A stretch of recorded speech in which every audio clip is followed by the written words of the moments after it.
Hello YouTube, it is me again back with another video, and this time I'm going to be introducing a character to you guys. This is actually my third time trying to record this voiceover, so hopefully by this point I've gotten it down. Before, when I tried to record this, I was just really tired. So I'm awake now, and maybe I procrastinated a little too long on recording this, but you know what? That's the name of the game. So without any further ado, let's jump into it. So this time the character I'm going to be explaining and describing to you is Christine Tate, otherwise known as Crow. So I will get into why she is named Crow, but first let's go back and describe her backstory. So the focus of my videos when I introduce characters isn't about the story itself. I like to keep the story itself sort of a mystery, for the most part, because I want to explain the characters and then have you feel attached to the characters and then maybe eventually care about when the actual stories come out. So I don't want to tell you guys everything, because then what would be the point of me writing the story? I hope that makes sense. So for this, I want to talk about what happens before the story to set the character in the direction that she needs to go. So let's start with how she was born. So Crow was born in a room with her mother, her father, her maternal uncle, and her maternal grandfather. Now, it had had a vicious blizzard, and the entire street was just snowed in. So when her mother went into labor, there was nowhere for her to go. It was pretty awful. It had been a rough pregnancy the entire time. Her mother was very sick for a lot of her pregnancy, so to not be in the hospital now that she was going into labor was just kind of the worst thing that could happen at that point. So it was a really rough and long period of labor before finally Crow was born. And she was born with her eyes pretty much open. She didn't scream, she didn't cry at first. She was born very calm, and at first her family was very worried that she was about to die because she just wasn't crying.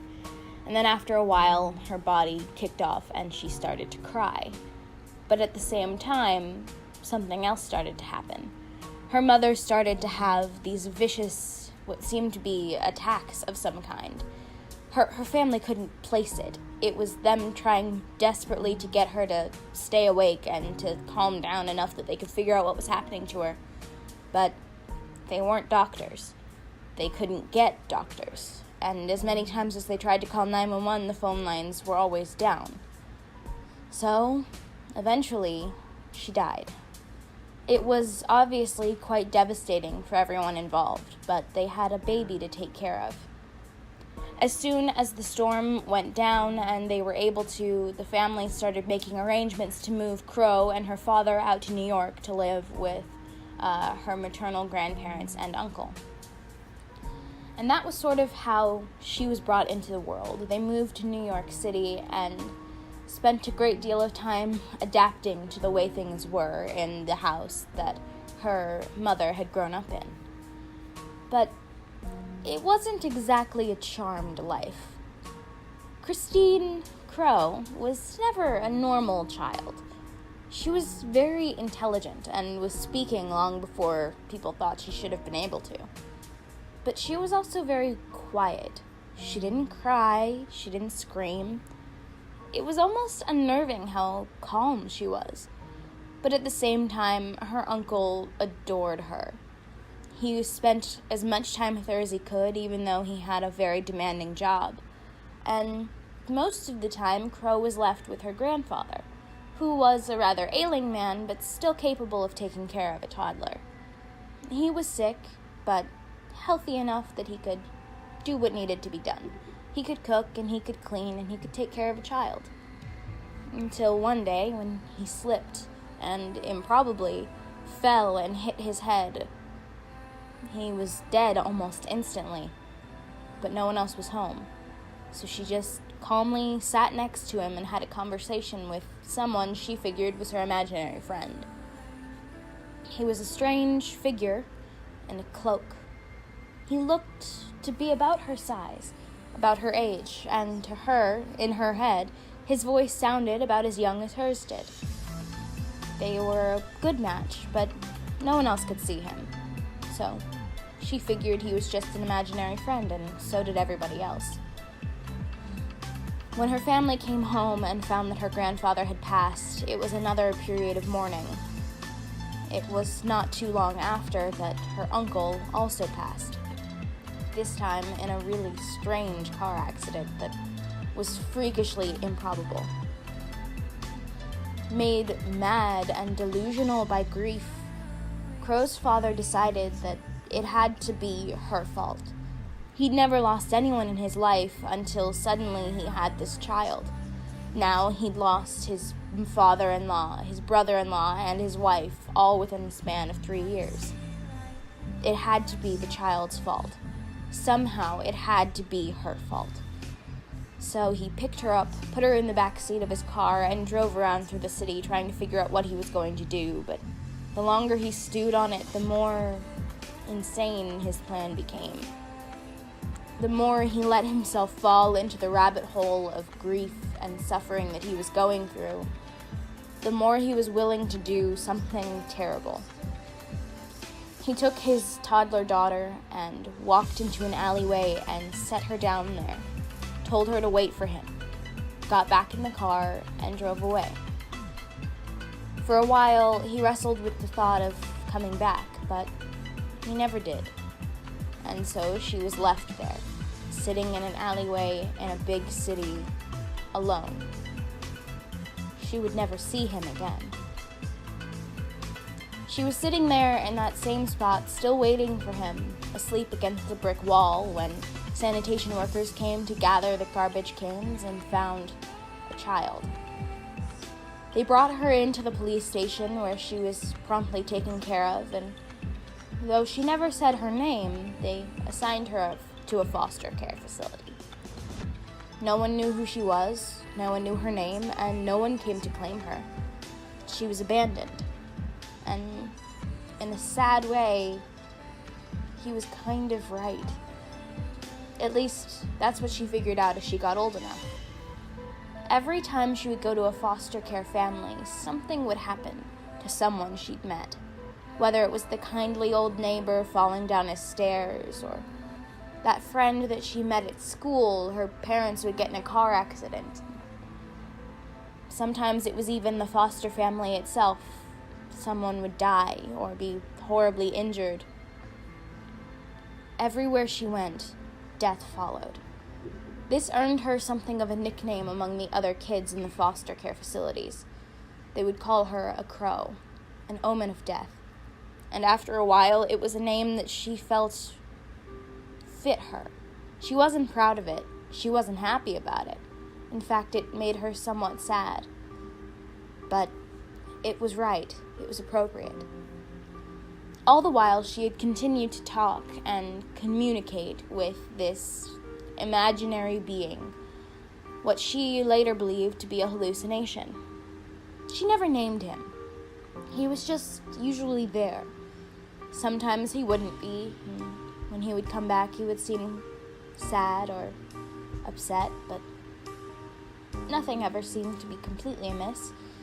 She figured he was just a hallucination, another byproduct of whatever it was that was following her, whatever it was that was killing the people around her. After a while, she decided that the only way to keep people safe was not only to be unafraid, because she learned very quickly that when she was afraid, people died more often, though she wasn't sure why. She decided not to be afraid, but also that she couldn't be around people anymore. So she decided to strike it out on her own, and at the prime young age of 14, she ran away and disappeared into the city. She tried her best to steer clear of cops or anyone who could get her turned in. She made herself look as different as she could, but she had a rather striking appearance, long blonde hair and striking black eyes. She made an impression.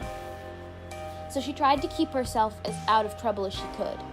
She would steal clothes from Goodwill bins. She would do just about anything she could to make sure that she blended in. She would keep her eyes closed or wear sunglasses. She tried to find colored contacts, but those proved much more difficult than she was willing to put up with after a while.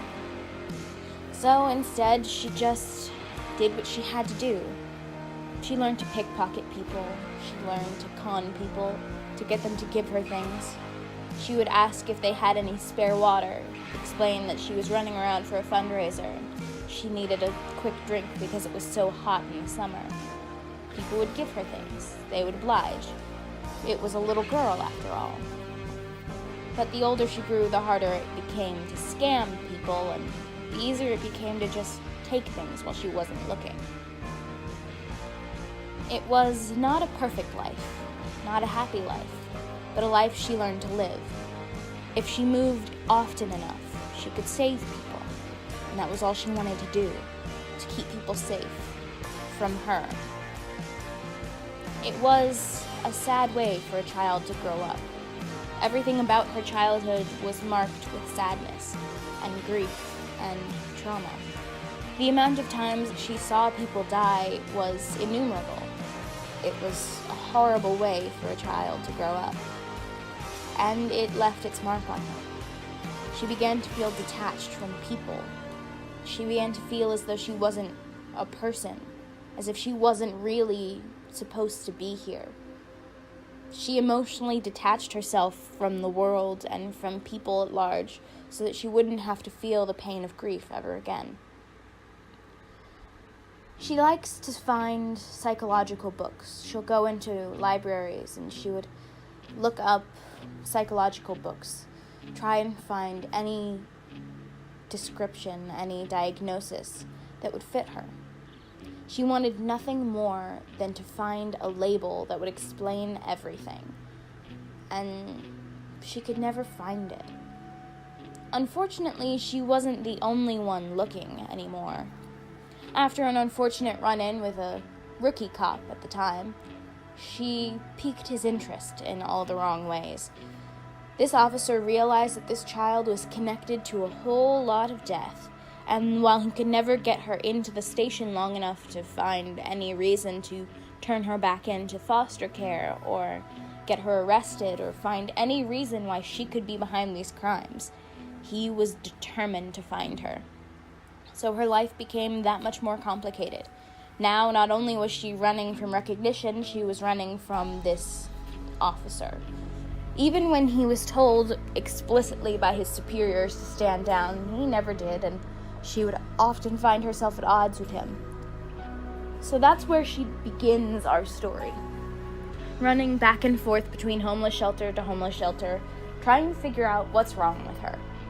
Now, if you watched my universe introduction for Demon, you may have figured out what is wrong with her.